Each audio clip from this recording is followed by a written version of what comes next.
World of Warcraft Mists of Pandaria 5 years later. 6 years later, actually. Video's incorrect. But that's okay. Where is it? Part 2, Part 1. Here we go. Let's see what he says.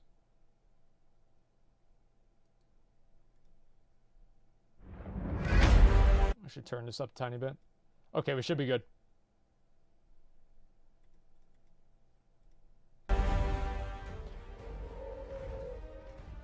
Hey everyone, and welcome back to another World of Warcraft video.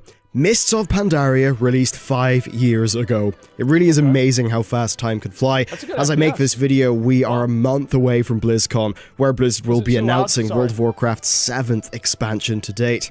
Mists of Pandaria represented a change in direction for World of Warcraft in so many ways, and it's easily one of the most interesting expansions to look back on now that the dust has settled. Mists of Pandaria was purposefully different from prior expansions. Rather than focusing on a Warcraft RTS villain and a landmass, Mists of Pandaria pretty much tried to be different. Blizzard attempted to tell a cohesive story over the course of the expansion, famously starting off with no clear title villain. Many of the design cues of modern WoW end up finding some of their basis in what the team did with Mists of Pandaria, making it a very fascinating expansion for us to take a look at today. In this two-part retrospective, we are going to delve deep into all aspects of Mists of Pandaria. Today, we are going to focus on the announcement, development, and early days of this expansion. Then, next week, we are going to talk about what I think many consider to be the expansion's redemption, its content-rich patch cycle, the format of which can actually be seen in Legion today. Okay, let's get rolling with the announcement. First, we need to set the stage. World of Warcraft Cataclysm was a troubled expansion. The team stretched themselves too thin with the world revamp. Things were off to a pretty rocky start with heroic dungeon difficulty situation, and the endgame ended up wearing thin quite fast. Even as the patches began to roll out, there were still problems. What the fuck is that? Firelands was great, but it was a small raid. I've actually never seen this cinematic. Wanting to do 2 raids for that tier. All the while, World of Warcraft subscription numbers were doing something that essentially was unprecedented. They were falling. Now, while that might be normal to us now, back then it really stung. That's so sad to say that. By the time BlizzCon 2011 rolled around, the game had lost nearly 2 million subscribers. It was at this BlizzCon, just a month before the Dragon Soul raid released, that Mists of Pandaria was unveiled. My friends, war is coming. And it's not going to be pretty. There he is, dude. Unless, of course, you're playing a Blood Elf. This next expansion set is set in a place that has been lost to time. Here we go. Until we arrive. It's just possible that the curious race we're going to meet in this mystic land, he was the best announcer may just teach us for like all BlizzCon about who we are by a fucking mile. We fight. So without further ado, proud defenders of Azeroth, behold what the future has in store for you all. Okay, it's so badass, man. The reaction to this expansion was strong, as with any other, perhaps even stronger, but definitely not in the same way. To say that this was divisive would perhaps be an understatement. Some players were angry, many were confused, but equally, many people did see some potential in this expansion. I thought it was an April Fool's joke. It was definitely a departure from what we had been used to, though, and really in so many ways. People saw a different feeling art style. Sure, the trademark Blizzard chunkiness was still there, but the Asian influences did lead to a game that looked quite a bit different from what people had been used to. Many people felt that the Pandaren were a joke race. You know, likely a perception that was helped by their sort of jovial animations and the proximity to the height of the Kung Fu Panda franchise's success. At this stage, no one had really seen what the wider expansion would actually be. The best that you could do in forming opinion was, well, it was to just shoot from the hip. This goofy-ass bullshit. Things like the revamped talent system and the pet battles, along with the more jovial Pandaren, did lead to a lot of people thinking that this expansion was a concession to the casual boogeyman, and perhaps also an attempt to shamelessly recapture the Chinese market. I was somewhat in the middle. I wasn't thrilled, but I was willing to give it a chance. That's the way that I felt too. Looking back through the announcement trailers and videos and just content I even have general, videos of myself talking on Mists of Pandaria back then. You can see this bizarre reaction reflected in that dislike bar. It's not a perfect metric, but it's rare that anything other than a store mount trailer would get such a response. Still. Oh, the things to come. There was a degree of hype coming out of the con. The Dragon Soul was just about to open, where we would finally get to face Deathwing. Finally get to do the same old zone that we had since the Wrath. World of Warcraft annual pass. Subscribing for a year would get you an in-game mount, a copy of Diablo 3, and access to the Mists of Pandaria beta test. So then Dragon Soul came out. That's why I signed my dad up for it. Yeah, it was a bit of a dud in comparison to Blizzard's past work, and really it then led into one of the game's more famous content droughts. I love Something that. That's a great word, worse for dud. PR happened, though. I should use that more The often. subscribers took a nosedive. Even with the annual pass, which reportedly 10% of players purchased, you know, they did manage to keep subscribers around 10 million for a few months, but then Q2 2012 saw that plummet down to 9.1 million, which was shocking at the time. Around this time as well, the beta for Mists of Pandaria launched. A beta test that all annual pass holders would eventually get access to. This caused large problems for the development team. Simply put, there were too many people involved to run a good beta. Many didn't treat it as a beta as well. After all, they technically paid for access. Feedback ended up being of a lower quality than normal, and this overall resulted in a beta that didn't do a great job of, well, being a beta. Letting in so many people, like what at happens least now. a million, perhaps more it would seem, Holy shit. letting them see low-quality, buggy content that would not have had much polish, seemed to have damaged the public perception of the game. In short, it was quite a disaster. Blizzard also had another disaster at the time, Diablo 3. While it sold tremendously well, the famous Error 37, I keep trying to log in and I get error 37! disrupted the early days, and soon people realized that it had glaring game design issues. Plus, there was the whole real money auction house. While this was not World of Warcraft specific, it did contribute to a public fall from grace for Blizzard. They just weren't having a good time of it, and it seemed like this might have been hurting their bottom line. While we can't say how much this impacted Mists, we do know that the million or so annual pass holders definitely would have felt that pretty directly. But still, Blizzard weathered the storm, and September 2013 eventually rolled along. It was time for Mists of Pandaria to release to the public. While it was not perfect, the launch was definitely not a Warlords tier disaster. Some quests were heavily bottlenecked, but players were... I just want to tell a quick story. What are you opening the door for? A package came? Yeah. For me? I don't know that. Okay. So anyway, Mists of Pandaria, the first day, the night before it came out, like the day right before Mists of Pandaria came out, I had a job interview. And I went to this job interview. It was for like a website hosting company. And they asked me a bunch of questions. I didn't know the answer to any of them. And I actually couldn't open the door to leave the interview room because I didn't see how it was open. It was like a sliding door, and I kept sliding it from different directions and trying to pull it. And the guy had to get up and open the door for me so I could leave. And this is right after I told him that I didn't know anything about the entire... No, this is serious. And I remember thinking to myself, wow, there is no way that I am ever going to get called back from this job. And then I thought to myself, thank fucking God, because Mists of Pandaria is coming out tonight. And that's basically what it was, man. I remember that so fucking clearly. Were able to push through and get into the content. Something else happened as well. Subscriber numbers leapt up to 10 million. The road to the launch was not perfect for the team, but they had got there. Mists of Pandaria was available, and around 10 million players took them up on that offer. The world the players entered was visually stunning, especially with the Jade Forest, and while that Asian art style was quite the departure and certainly not to everyone's tastes, the quality of the art had leapt forward massively, with higher resolution textures and a minimum spec bump, allowing Blizzard to make massive headway with the crispness of the assets. I think Mists of Pandaria it did look a lot better. At times. Pandaria was a pretty varied continent, actually, with some really pretty colorful zones being contrasted by dark, oppressive ones. Some of those were far more divisive, though, leading to the continent itself perhaps being a mixed bag. I cannot really imagine many people missing Tulong Steppes or Krasarang Wilds.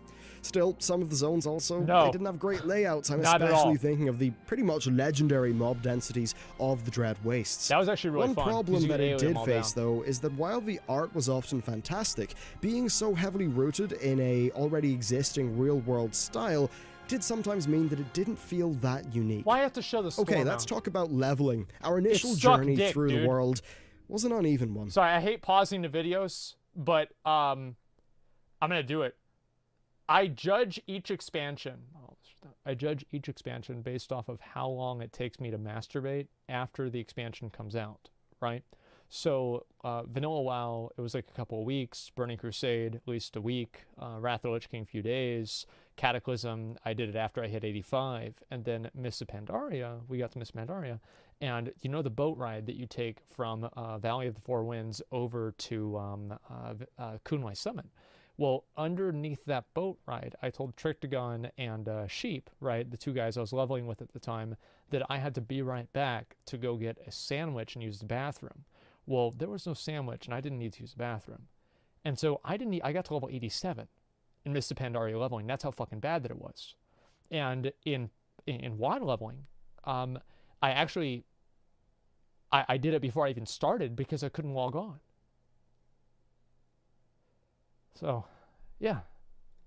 The Jade Forest had a strongly directed storyline that was heavily based off the faction conflict, and it was brilliant. It really got you hyped for cutting down the enemy, which really played into the story quite well too. And this fast-paced, unfortunately, dissipated rather quickly, and it soon became apparent, yeah, there really was no main title villain to this expansion. There was a slight lack of narrative focus, and while the Shah was thematically strong, I think it could be argued that it was lacking a strong sort of villain character. This is World of Warcraft, not therapy. I don't want to beat my emotions. It was crammed with lots of very well-told, smaller stories, and at times that pace really did pick up, especially when you were questing and you found yourself alongside the Shadowpan later on. Wow. The production values had also, of course, continued to increase, and sure, they were not Warlords of Draenor tier, but it was absolutely a welcome step up. The new cinematics were better. And then, a departure from the Cataclysm model, we saw a slight step towards the less linear, more varied questing. Now, sure, the linear sections were employed from time to time where they were needed for the story, but broadly, things did actually feel kind of open and expansive for many of the zones.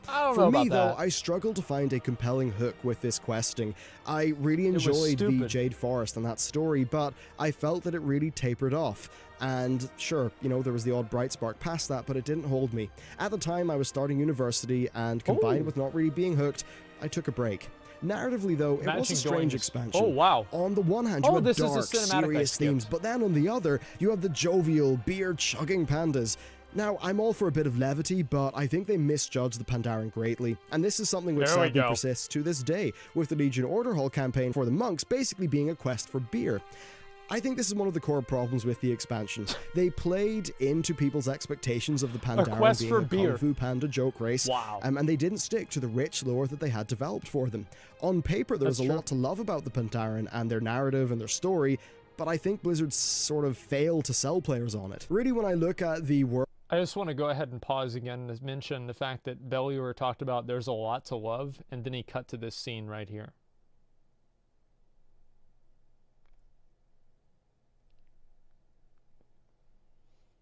World of Mists of Pandaria and some of the narrative, I think it's a textbook example of there being a disconnect between the developers and the audience. In my view, much of the expansion oozes style and passion from the devs. It really feels like a labor of love, which makes it all the more sad that they weren't really able to sell people on a lot of the elements. But still, leveling and story aside, the endgame really does have to stand up in an MMO. So the endgame...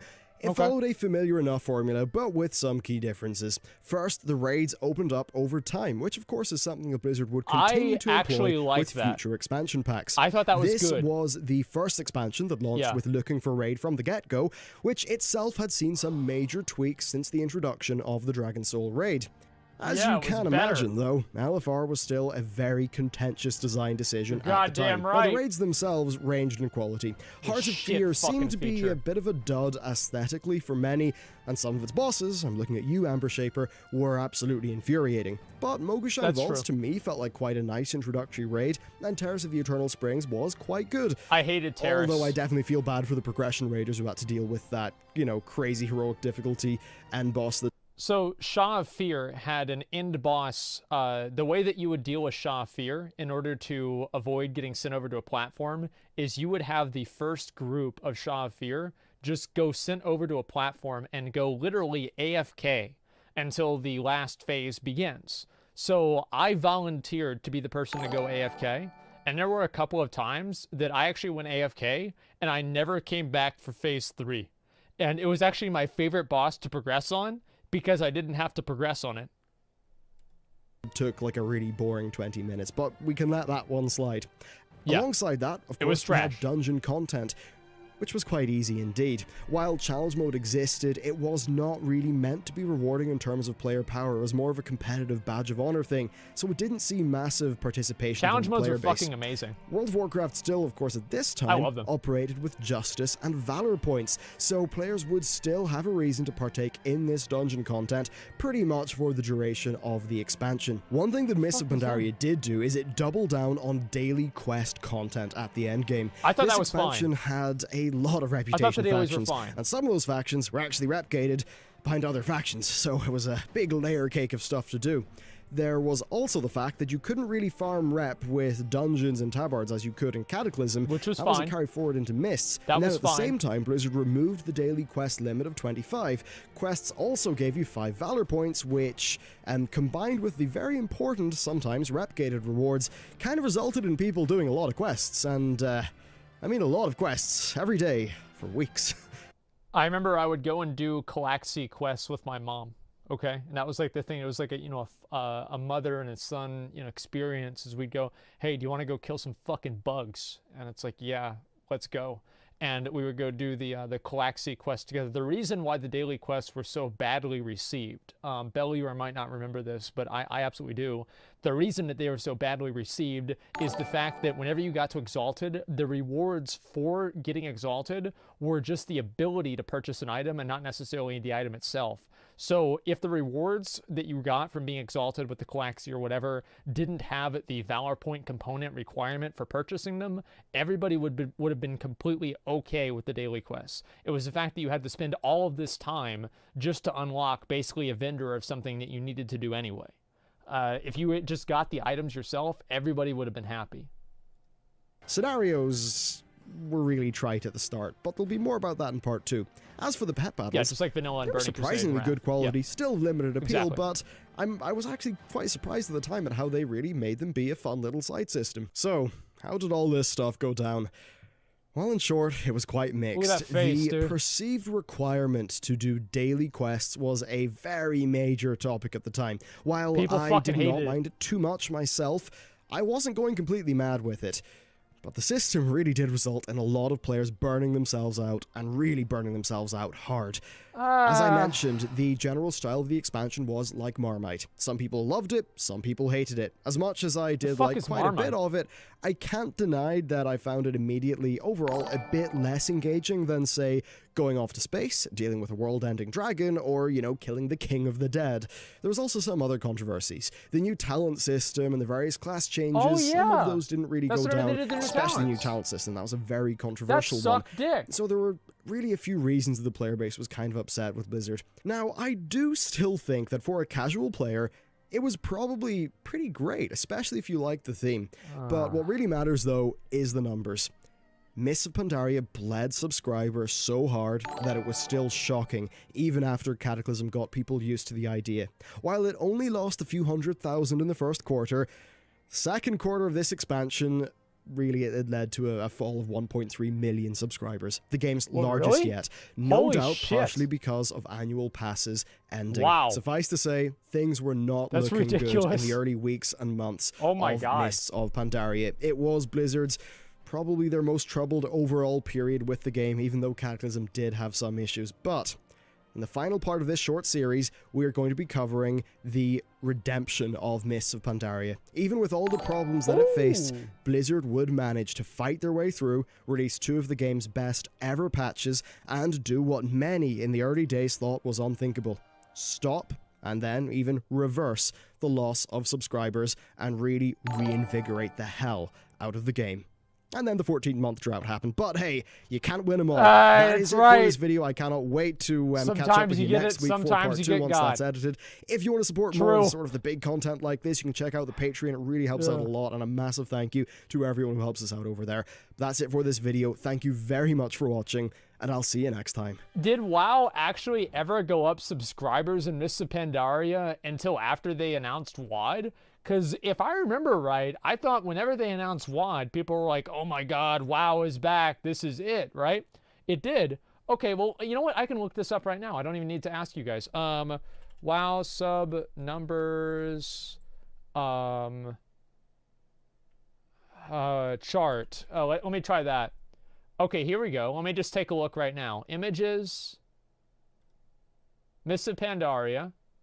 Okay, let me just open up this image. View image. Let's see. So they only really went up right here. Can you guys see that? No, you can't. Okay, that's too bad. Let me see if I can move it there. Yeah, they only really went up. So they went... Oh, no, no. Oh, it did go up. Wow. Damn, I forgot all about that. That's crazy. That's a good thing, too. Yeah, I didn't know that at all. Okay, cool.